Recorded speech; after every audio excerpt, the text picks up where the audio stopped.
पिछले कई दिनों से पूरे भारत में जो विभत्स गैंगरेप और हत्या आरजी कर मेडिकल कॉलेज में एक 31 साल की हमारी ट्रेनी डॉक्टर बंगाल की और भारत की बेटी के साथ जो हुआ, उसको लेकर पूरा भारतवर्ष आज भी आक्रोशित है। चाहे वो डॉक्टर्स हो, चाहे वो महिलाएं हो, या चाहे वो कोई भी ऐसा व्यक्ति हो भारत का जो राइट थिंकिंग पर्सन कहलाता है। सभी लोग सड़क पर हैं, सभी लोग आक्रोशित हैं और सभी लोग एक ही मांग कर रहे हैं कि न्याय होना चाहिए। Everyone in this country is outraged even today with what has happened at RG Medical Care Hospital, the brutal gang rape and the murder of the trainee doctor. And everyone from Kashmir to Kanyakumari is demanding only one thing: न्याय, justice. पर न्याय देने के बदले, justice देने के बदले तृणमूल कांग्रेस की सरकार का एजेंडा बन चुका है कि न्याय मत दिलाओ, बेटी को मत बचाओ, केवल और केवल बलात्कारी बचाओ।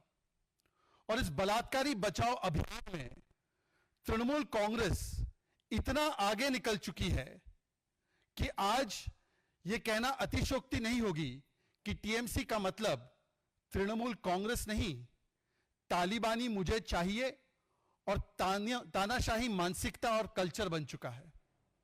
Instead of securing justice for the victim of this brutal gang rape, TMC's priority seems not to be beti bachao, not to be beti ko nyay dilao, but to be only and only balatkari bachao. And in this attempt of balatkari bachao, the TMC today has come to represent tanashahi mujhe chahiye culture. And therefore, instead of cracking down on the vandals who attacked the RG Kar Medical College on the intervening night of 14th and 15th, instead of taking action on the gang rapists of this young trainee doctor by the Trinamool Congress government and police against those who are crusading for justice, against ordinary citizens of this country, on sections of the media and on doctors. Trinamool Congress की जो सरकार है वो न्याय दिलाने के बदले और जो कार्रवाई है उन हत्यारों पर, उन बलात्कारियों पर करने के बदले, आरजी कर मेडिकल कॉलेज में जो सुनियोजित ढंग से तोड़फोड़ करने के लिए घुस गए थे उन पर करने के बदले, वो जो लोग न्याय की गुहार लगा रहे हैं, जो आम नागरिक है, जो डॉक्टर्स है, जो इस अभियान में जुड़े हुए हैं, और जो मीडिया कर्मचारी है, उन पर कार्रवाई करने पर आमादा हो चुकी है। और इस प्रकार की कार्रवाई हो रही है कि ममता बनर्जी की कार्रवाई को देखकर जो दुनिया के सबसे बड़े तानाशाह है, Indira Gandhi, Hitler, Stalin, Kim Jong Un, वो भी कहेंगे वाह ममता वाह, क्या तानाशाही का परिचय दिया है आपने। Even the most gravest of dictators in this world will look at Mamata Banerjee's actions and say that she has gone a step ahead of us. She has gone a step ahead of Kim Jong-un.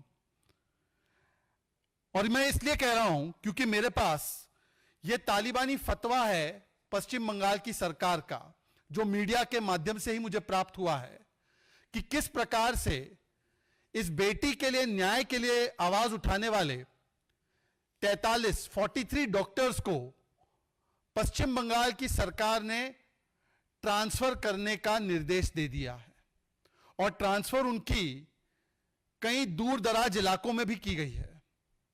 This is the तालिबानी order of the West Bengal government that those doctors who have been raising their voice for the न्याय for this बेटी have been issued transfer orders including two areas which are very remote, as if to punish them, to penalize them.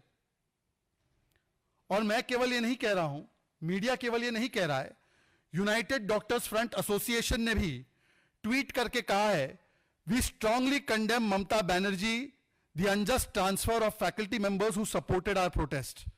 These punitive measures will not silence our demands for justice and security. We stand united and resolute in our fight. यह तालिबानी तानाशाही मानसिकता परिचय number 1। एक और परिचय भी ममता बनर्जी की सरकार ने दिया है, और वो आप में से कुछ लोगों को भी मिला होगा। पिछले 2 दिनों से जो भी बेटी के लिए न्याय की आवाज सोशल मीडिया पर उठा रहा है, कोलकाता पुलिस, उनकी प्राथमिकता देखिए, see the priority of Kolkata police. 5,000-7,000 लोग जो आरजीकर मेडिकल कॉलेज में घुस गए, उनको नहीं रोकना है, बलात्कारियों को नहीं पकड़ना है, संजय राय जैसे लोगों को पुलिस वेलफेयर बोर्ड से नहीं हटाना है। कार्रवाई किस पे करनी है? जो आम सोशल मीडिया पर भारत के नागरिक आवाज उठा रहे हैं, तो कोलकाता पुलिस उन्हें लव लेटर भेज रही है, यह कहते हुए कि आप अपना ट्वीट हटाइए, आप अपना पोस्ट हटाइए, वरना आधी रात को हम आपके पास आ जाएंगे और आपको पकड़कर ले जाएंगे। और कुछ एक आध पत्रकारों को अपना एक्स का हैंडल, ट्विटर का हैंडल डिलीट करना पड़ा है। यह होती है फैसिज्म। राहुल गांधी पता नहीं कहां है, वैसे वो फैसिज्म, डिक्टेटरशिप, इनका पूरा अलायंस ही जो बना है, down with fascism, down with dictatorship, संविधान बचाओ के नाम पर बना है। यह होता है कि एक आम नागरिक अगर इस बेटी के बारे में सोशल मीडिया पर बोले, तो उसे तुरंत कोलकाता पुलिस नोटिस थमाती है कि या तो ट्वीट और एक्स का पोस्ट डिलीट करो, या तो आपको हम जेल भेज देंगे। तो transfer of doctors, ordinary citizens को धमकी, जर्नलिस्ट को धमकी, इन्होंने तो अपने खुद के लोगों को नहीं बख्शा। इनके एक वरिष्ठ नेता है, सांसद है, अब पूर्व सांसद बन चुके हैं, और जो उनके मुख्य राष्ट्रीय प्रवक्ता है शांतनु सेन। शांतनु सेन ने संदीप घोष, जो ये प्रिंसिपल है जिसके प्रति तृणमूल कांग्रेस इतनी उदार थी कि 4 घंटे में उसे आरजी मेडिकल कॉलेज से हटाकर नेशनल मेडिकल कॉलेज का प्रिंसिपल, मतलब और भी बड़े कॉलेज का प्रिंसिपल बना दिया। हालांकि उसका रोल कितना संदिग्ध था कि सीबीआई ने उसे जांच के लिए बुलाया है, और आज भी संभवतः बुलाया है जांच के लिए और सवाल जवाब करने के लिए, परंतु यह तो चीफ गेस्ट ऑफ ऑनर था बंगाल सरकार का। 4 घंटे में उसको पोस्टिंग मिल गई। तो ऐसे संदीप घोष पर शांतनु सेन ने बोला है कि इसके खिलाफ बहुत सारी कंप्लेंट्स थी, पता नहीं इसको क्यों बनाकर रखा था। तो अगले 1 घंटे के भीतर शांतनु सेन को अनसेरिमोनियसली सैक कर दिया प्रवक्ता पद से। शांतनु सेन का बयान छपा है, मुझे नहीं पता मुझे क्यों सैक किया, मैंने क्या झूठ बोला, मैंने तो पार्टी के खिलाफ कुछ नहीं बोला। यह प्रमाण नंबर 3 है तानाशाही तालिबानी मानसिकता का।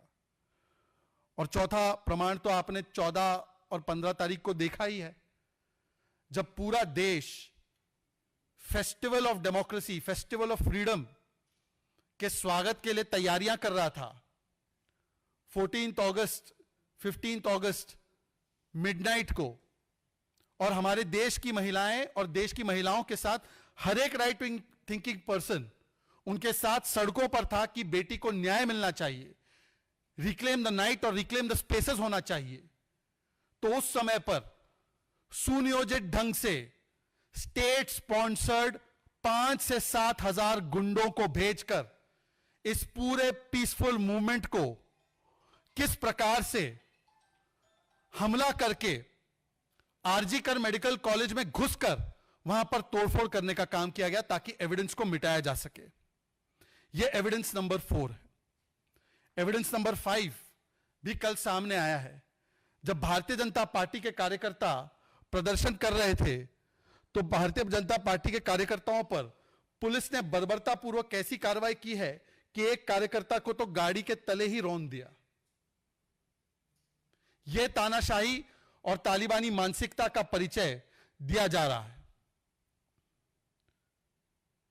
और आज इसीलिए इन सारे प्रमाणों को देखने के बाद एक बात स्पष्ट है कि जो तृणमूल कांग्रेस सरकार का पूरा एजेंडा है, वो एजेंडा है कि सत्य को, सच्चाई को दबाओ, बलात्कारी को बचाओ और एविडेंस को मिटाओ। The agenda of Trinamool Congress after all of these 5 evidences of their Tanashahi and Talibani Mansikta seems to be silence the truth at any cost, save the rapists at any cost, and destroy every piece of evidence at any cost. so that the CBI cannot reach to a conclusion in this entire case. और ये जो evidence destroy करने की प्रक्रिया है, जो समझ में आ रहा है, वो डे 1 से ही चल रहा है. और ये कहने में कोई भी अतिशयोक्ति नहीं होगी कि this is the most sinister systematic institutional cover-up that is being orchestrated at the behest of the Trinamool Congress government in order to save the rapists, in order to protect the rapists who perhaps have links with the Trinamool Congress. ये कहने में कोई गुरेज नहीं करूंगा कि जो पूरी कवायद की जा रही है, ये सबसे ज्यादा व्यवस्थागत, संस्थागत तरीके से संरक्षण दिया जा रहा है बलात्कारियों को, ताकि जो अन्य बलात्कारी हो सकते हैं इस मामले में, अब ये एविडेंस सामने आ रहा है कि एक से ज्यादा बलात्कारी हो सकता है, उसको संरक्षण दिया जाए ताकि तृणमूल कांग्रेस के साथ जो संभवतः उसके रिश्ते होंगे उनके, वो सामने निकल कर ना आए. और इसीलिए बंगाल में आज मां माटी मानुष नहीं, केवल बलात्कारी बचाव चल रहा है. कल भी पश्चिम बंगाल में हाईकोर्ट ने जिस प्रकार की ऑब्जर्वेशंस और फाइंडिंग्स की है, मेरे पास है वो, मैं आपको ब्रीफ में सिर्फ बताना चाहता हूं 3-4 बिंदु. पश्चिम बंगाल की तृणमूल कांग्रेस की सरकार का जो TMC model of rape, murder and cover up है, उस पर पश्चिम बंगाल की हाईकोर्ट कहती है कि यह एब्सोल्यूट फेलियर है स्टेट मशीनरी का. तृणमूल कांग्रेस की सरकार की जो पुलिस है वो पूर्ण तरीके से फेल हो गई डॉक्टर्स को सुरक्षा देने में. How did 5,000 to 7,000 people come to that particular RG Medical College? इसका मतलब साफ है कि कहीं ना कहीं कोर्ट ये इशारा कर रहा है कि ये भीड़ स्पॉन्टेनियस नहीं थी, ये भीड़ सुनियोजित ढंग से, स्पॉन्सर्ड तरीके से लाई गई थी. और यह भी कहना अतिशयोक्ति नहीं होगा कि पश्चिम बंगाल के कोर्ट को कोई भरोसा, विश्वास नहीं बचा है सरकार में और पुलिस में. और इसीलिए न केवल इन्वेस्टिगेशन को, जो मूल मुद्दे में है, परंतु इसके अलावा जो वैंडलिज्म का मामला है, आरजी कर मेडिकल कॉलेज का मामला है, वैंडलिज्म का, तोड़फोड़ का, उसको भी सीबीआई के पास ट्रांसफर कर दिया है. परंतु इस पर कार्रवाई करने के बदले, इस पर कहीं ना कहीं जिम्मेदारी उठाने के बदले, इस पर अकाउंटेबिलिटी दिखाने के बदले, और इस पर ममता बनर्जी को इस्तीफा देना चाहिए, उसके बदले ममता बनर्जी क्या कर रही है? Politics of ABCD. A for अपराधी बचाओ, B for blame game, C for cover up and D for धरने वाला ड्रामा. अपराधी बचाओ का तो आपको पता ही है, पहले दिन सुसाइड बोल देना, पेरेंट्स को रुकवाना, कंस्ट्रक्शन का काम शुरू करवा देना, एक ही रेपिस्ट है ये थियरी चलाना. फिर उसके बाद जब कंस्ट्रक्शन और रेनोवेशन से एविडेंस डिस्ट्रॉय नहीं हो पा रहा था तो 5,000 की भीड़ भेज दो, यह अपराधी बचाओ. फिर ब्लेम गेम, और ब्लेम गेम में जिस प्रकार से बाम और राम, यहां पर भी प्रभु श्री राम को इन्वोक करके, यहां पर भी प्रभु श्री राम को लाकर जिस प्रकार से एंटी हिंदू मानसिकता तृणमूल कांग्रेस की लगातार रही है, उसका भी परिचय देने का काम किया गया, वोट बैंक की राजनीति के नाम पर, ताकि इस मामले को भी सांप्रदायिक रूप दिया जा सके और इसमें भी बंटवारे के बीच बोए जा सके. C फॉर कवर अप और D फॉर धरना का ड्रामा. सवाल यह बनता है कि आज धरना जब किया जा रहा है ममता बनर्जी के द्वारा, तो वह धरना किसके खिलाफ किया जा रहा है? वो धरना क्या मुख्यमंत्री, होम मिनिस्टर के खिलाफ कर रही है? क्या वो धरना हेल्थ मिनिस्टर के खिलाफ कर रही है? क्योंकि होम मिनिस्टर और हेल्थ मिनिस्टर दोनों ममता बनर्जी ही है. Whom is this drama of dharna being orchestrated against Mamata Banerjee ji? You are the health minister, you are the home minister, and you are the chief minister. So one is unable to understand that at whom is this dharna drama orchestrated at? Whose resignation or whose protest are you actually indulging in? और आखिरी बात कहना चाहूंगा कि आज जो तानाशाही का परिचय देखने मिला है पश्चिम बंगाल की सरकार के द्वारा, चाहे वो डॉक्टर्स का ये ट्रांसफर हो, चाहे वो आम नागरिकों को कोलकाता पुलिस का नोटिस एवं लव लेटर हो, या जिस प्रकार से अपने ही सांसद को, अपने ही मुख्य प्रवक्ता को हटाने की बात हो, या आम नागरिकों को और मीडिया को इंटिमिडेट करने की बात हो, या डॉक्टर्स के प्रोटेस्ट को किसी तरीके से खत्म कर दिया जाए, दबाकर डराकर यह बात हो, इस पर समझ में नहीं आता कि संविधान बचाओ वाली जो मंडली है, जो लड़की हूं लड़ सकती हूं कहने वाला ब्रिगेड है, वो आज सेकुलर सन्नाटा क्यों उसके मुंह पर पसरा हुआ है? Why is there silence of the secular lambs in this entire matter, especially by those who say संविधान बचाओ and लड़की हूं लड़ सकती हूं is our prime agenda? ये 14-15 की घटना के बाद क्या राहुल गांधी जी का जो एक कोटा वाला ट्वीट है उसके अलावा एक स्टेटमेंट आया? जो अन्य जगहों पर इस्तीफे मांगते हैं, पीड़ितों के परिवार से मिलने चले जाते हैं, वल्चर पॉलिटिक्स के नाम पर टूरिज्म करने चले जाते हैं, उनका एक बयान आया कि Mamata Banerjee you should step down. Priyanka Chaturvedi ji, Priyanka Vadra ji, Atishi ji, Aam Aadmi party, Akhilesh Yadav, और बोलेंगे भी कैसे? यह पूरा collision of conspiracy of silence है। वो बोलते कन्नौज में आप मुझसे सवाल मत पूछो और कोलकाता में हम आपसे सवाल नहीं पूछेंगे, और कन्नौज से लेकर कोलकाता पैटर्न एक ही है, विक्टिम को ब्लेम करो, विक्टिम को शेम करो और बलात्कारी को बचाओ। आप देखिए अयोध्या और कन्नौज में वो अपने नवाबों को बचा रहे, मुईद और नवाब को बचाने का प्रयास किया जा रहा है, और कहा जा रहा है कि बेटी जो आती है निषाद समाज से, जो माइनर है, उसका डीएनए टेस्ट हो जाए, उसका नार्को टेस्ट हो जाए। और यहां पर भी एक प्रकार से इंटिमिडेट किया जा रहा है ताकि बेटी को न्याय ना मिले। साइकोटिक कह दिया बेटी को, सुसाइड कर दिया बेटी ने, यह कह दिया गया। संदेश खाली में भी यही कह दिया गया कि ये महिलाएं झूठा आरोप लगा रही है। शाहजहां के साथ खड़े हो गए। उत्तर दिनाजपुर में जब ताजमुल ने एक महिला के साथ उत्पीड़न किया तो महिला को कैरेक्टरलेस कहा गया और ताजमुल के साथ खड़े हो गए। नाडिया ड्रेप केस में बच्ची के साथ बलात्कार हुआ, नाडिया ड्रेप केस में बलात्कारी को क्लीन चिट देते हुए कहा गया कि बच्ची जो है वो लव अफेयर कर रही थी। तो ये बलात्कारी बचाओ और बेटी को ही शर्मिंदा कराओ, यह पूरे गठबंधन का चरित्र है। और इसीलिए आज ये तस्वीर जो है ये बयां करती है कि ये इंडी अलायंस की स्थिति क्या है। ये इंडी अलायंस की स्थिति इस प्रकार से है कि सभी लोग चुप है। ये कोलिशन ऑफ साइलेंस बन चुका है, कोलिशन ऑफ साइलेंस। अब भी बंगाल में जब हम बात कर रहे हैं तो एक और वहां पर घटना हुई है। एक आदिवासी इलाके में बुर्दवान में एक 22 साल की बच्ची का गला काट दिया गया है और उसका जो खून से लथपथ शरीर है वो मिला है। मुझे लगता है कि इसके बाद भी जब पश्चिम बंगाल महिलाओं के लिए लगातार सबसे असुरक्षित जगह बनती जा रही है, आज भी अगर ममता बनर्जी जिम्मेदारी उठाने के बदले उनकी प्राथमिकता यह है कि मीडिया को डराओ, डॉक्टर्स को डराओ धमकाओ, आम नागरिकों को डराओ धमकाओ, तो ऐसा लगता है कि रविंद्रनाथ टैगोर जी ने तो एक बार बंगाल के विषय में कहा था, भारत के विषय में कहा था कि where the mind is without fear and the head is held high, जहां मन भयमुक्त है और मस्तिष्क ऊंचा रहता है। आज अफसोस के बाद साथ यह कहना पड़ रहा है कि ममता बनर्जी के बंगाल में आज महिलाएं भय में जी रही है और मस्तिष्क को छुपाते हुए जी रही है। हम मांग करते हैं कि ममता बनर्जी में अगर नैतिकता का कुछ भी अंश बचा है तो उन्हें इस्तीफा देना चाहिए और राहुल गांधी, प्रियंका वाड्रा और तमाम इंडिया अलायंस के नेताओं को अपनी ये लॉन्ग स्टैंडिंग चुप्पी छोड़नी चाहिए। आपके कोई सवाल होंगे तो जरूर सवाल पूछिए।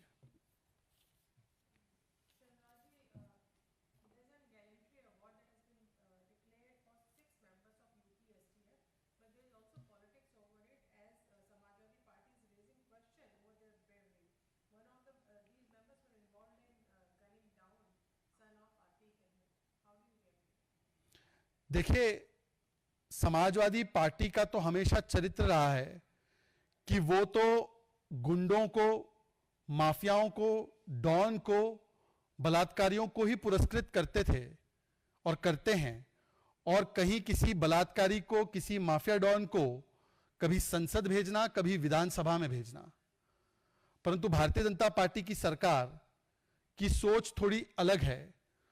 वो माफिया डॉन को, गुंडों को, बलात्कारियों को जो मिट्टी में मिलाते हैं, ऐसे वर्दी पहनने वाले और संविधान के दायरे में काम करने वाले और कानून की रक्षा करने वाले लोगों को उनको पुरस्कृत करती है। तो ये अपना अपना जो नजरिया है उसके हिसाब से हम तो वर्दी पहनने वालों को, संविधान की रक्षा करने वालों को, उमेश पाल के हत्यारों को, जो गुंडे और माफिया है उनको न्यायपूर्ण तरीके से उनके अंजाम तक पहुंचाने वालों को पुरस्कृत करते हैं। और ये कभी अतीक को, कभी अंसारी को और कभी और कोई डॉन और गुंडे को पुरस्कृत करते हैं। मुझे सिर्फ इतना पूछना है कि हालांकि ये लोग वैसे पीडीए की बड़ी बात करते हैं, तो जो उमेश पाल को न्याय दिलाने वाले अफसर है उनके खिलाफ ही बोल पड़े।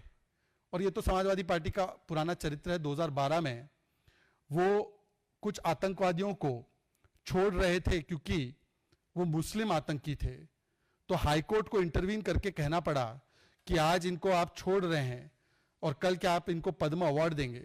तो समाजवादी पार्टी किसको अवार्ड देना चाहती है और किसको पुरस्कृत करना चाहती है वो उनके राजनीतिक डीएनए से स्पष्ट है।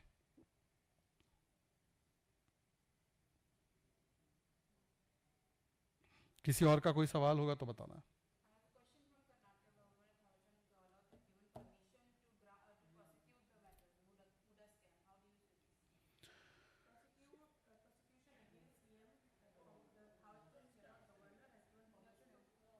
In Karnataka, what we are witnessing is the खटाखट लूट model of Congress party. Karnataka में खटाखट लूट का जो मॉडल है वो हम लगातार देख रहे हैं कि किस प्रकार से वहां की कांग्रेस पार्टी की सरकार ने कभी मूडा स्कैम के नाम पर 5,000 करोड़ लूट लिए।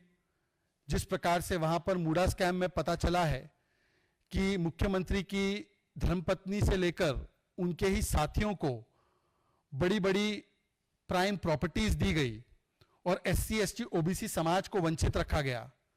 और इस पूरे प्रकरण को मुख्यमंत्री ने अपने हलफनामे में, एफिडेविट में भी नहीं दिखाया। तो ये 5,000 करोड़ का जो गबन उन्होंने किया है, आज अगर उस पर कोई कानूनी कार्रवाई के लिए कदम बढ़ाया जाता है तो इसका स्वागत होना चाहिए। परंतु दुख की बात यह है कि कांग्रेस पार्टी जो कर्नाटका में जब से आई है तब से इस प्रकार की लूट मचा रखी है कि कभी मूडा स्कैम तो कभी वाल्मीकि स्कैम। अब वाल्मीकि स्कैम में भी 180 करोड़ की लूट मचाई है। वहां पे एक अफसर ने आत्महत्या की है और वो अफसर ने आत्महत्या करते वक्त मंत्री का नाम भी लिया है। और कांग्रेस की सरकार इतनी बेशर्म है, इतनी निर्लज है कि उन्होंने कहा कि स्कैम तो हुआ है पर ये 180 करोड़ का नहीं, ये